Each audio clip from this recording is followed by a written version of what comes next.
Yang jelas Allah sebut ada 3 golongan orang yang akan mendapat anugerah, iaitu orang yang mukminin, orang yang muhsinin, dan yang ketiga orang yang muslihin.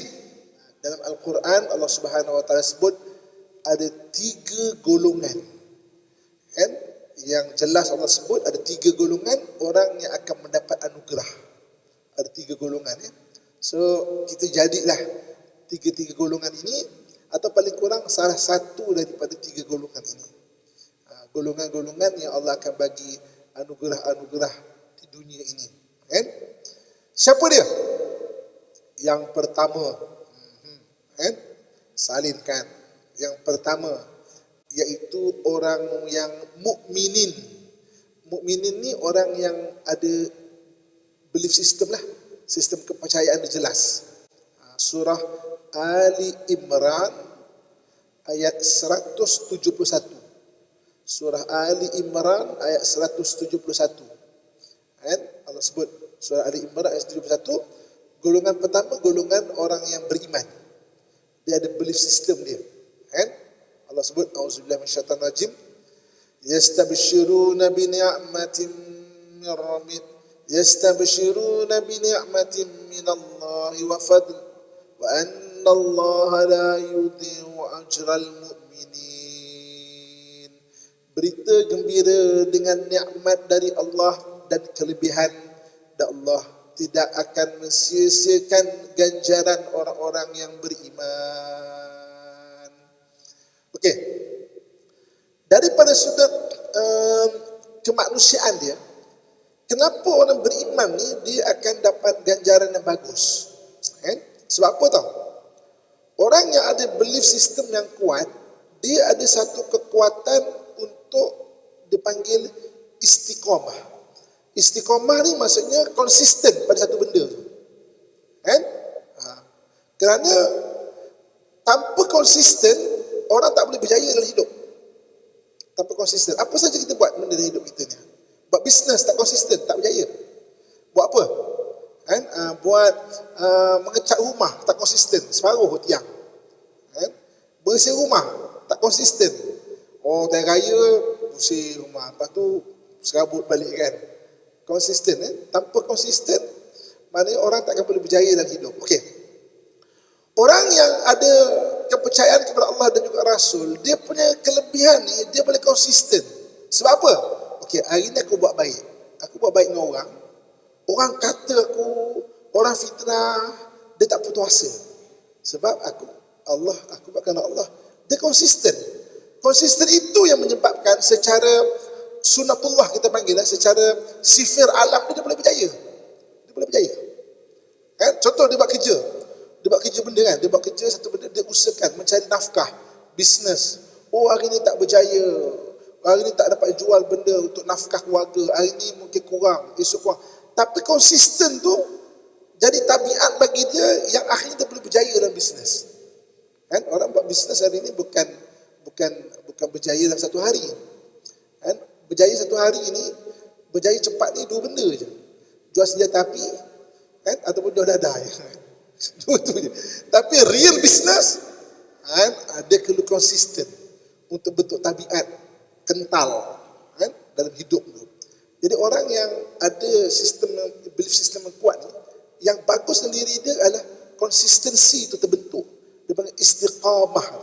Istiqamah itu terbentuk di hidup. Sebab tu dia boleh berjaya. Kan? Hari ni dia baca buku, bukan sebab nak peksa. Baca buku sebab Allah akan bagi pahala menuntut ilmu. Jadi dia menuntut ilmu, akhirnya dia berjaya sebab dia banyak ilmu, dia banyak tahu benda. Ibu-ibu kakak tuan-tuan sekalian, saya dengan izin Allah Subhanahu wa taala, Allah bagi rezeki lah bergaul dengan banyak orang. Maksudnya macam-macam lah. Saya suka nak fokus pasal orang yang berjaya dalam bisnes. Dalam bisnes kan. Kita cerita kat Bukit Jelutong ni bisnes lah kan. Kalau kita cerita tempat lain mungkin contohnya tempat lain ya. Okey.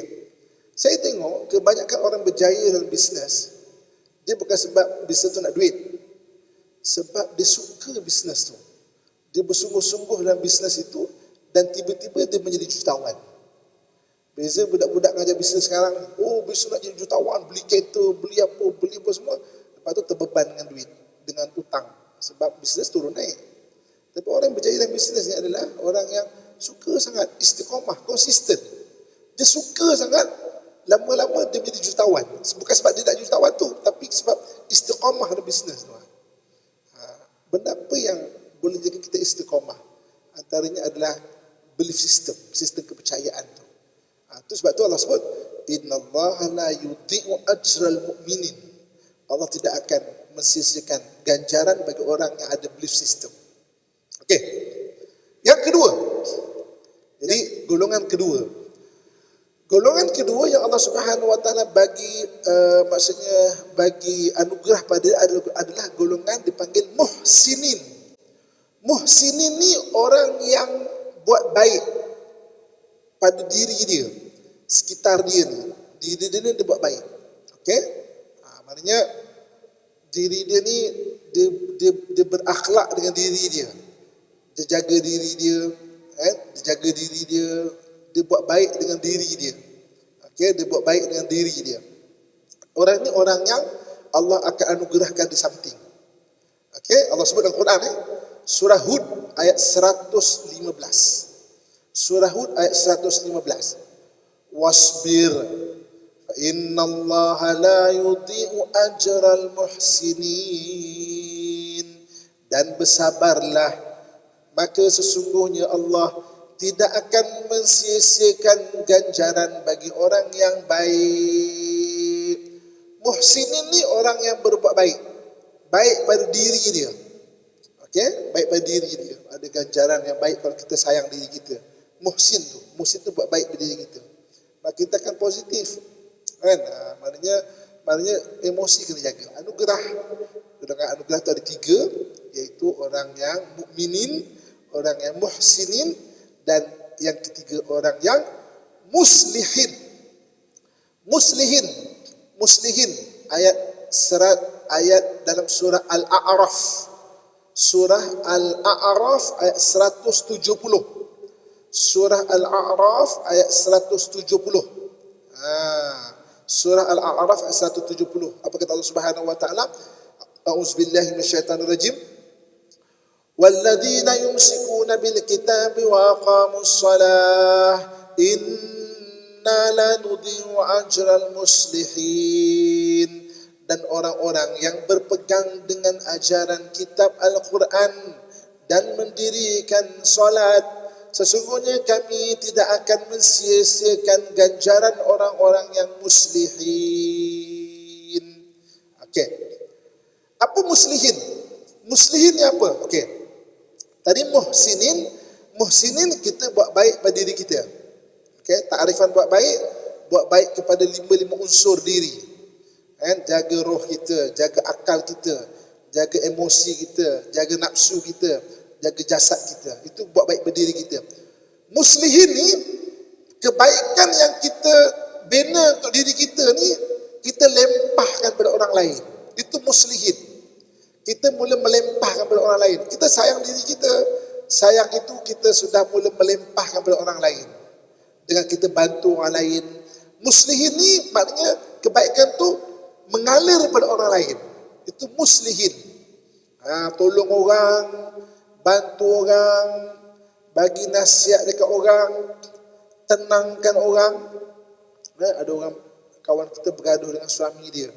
Kita tenangkanlah dia. Dan kita nak mengapi-ngapikan dia.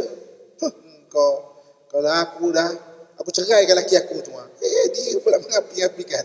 So tenangkan. Maknanya kita sejukkan dia, bukan kita makin mengapi-apikan. Itu muslih. Muslih ni maknanya kebaikan kita dah mula mengalir pada orang lain. Ini Allah sebut, ada kelebihan harta, sedekahlah. Ada kelebihan ilmu, sampaikanlah. Ada kelebihan tenaga, bantulah orang. Ada kelebihan maknanya pemikiran, idea, bagi dekat orang. Maksudnya dah mencabar orang. Itu muslih. Orang yang bersifat muslih juga ada ganjaran di sisi Allah Subhanahu wa taala. Allah akan bagi anugerah kepada dia di dunia lagi. Allah akan bagi anugerah. So ini 3 golongan yang Allah Subhanahu wa taala akan bagi anugerah Allah Subhanahu wa taala.